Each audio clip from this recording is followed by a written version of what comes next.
Right. So this is what we would work on. And this is why this takes time. It's not like, oh, let's just do it right this minute. We would have to chat for a bit. He'd have to give me that. I could translate it, help you put it into really plain English for people, and then have it come out of your mouth naturally, because that's really what we want. I don't want to ever have to feed you lines, because that's what they were talking about when people sound fake. We don't want that. But I can help you consolidate and clean up the languaging and make it so just anybody could understand it.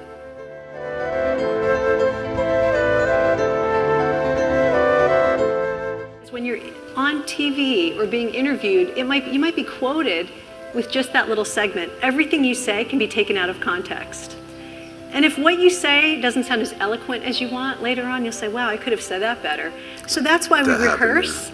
And again, it's never word for word, but you become more adept with all of this, with rehearsal.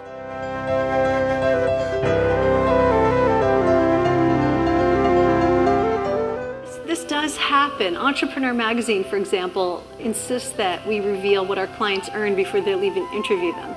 And a lot of people don't want to do that. And so the best way to answer a question like that is, we're a privately held company and we're not able to reveal that. It's a simple answer. You don't want this is why media training is important, though, because what if you were in a real interview, they asked you that question, you were kind of stumbling? It doesn't look good. You want every answer to be clear and come from a place of confidence. See what's happening though? The nervousness is like, my feet are really nervous, the rest of me is still. So this is what we work on though.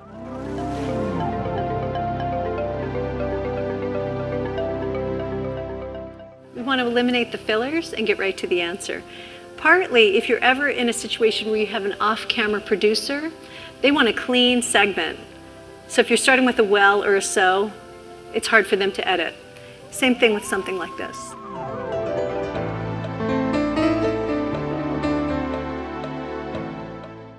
You know, one thing is, and for any of the other volunteers, before you come up, feel free to stand. I never go from sitting to being on stage, ever. It's always good to stand, stretch, do some breathing, like prep yourself a little bit, because your energy shifts a little bit.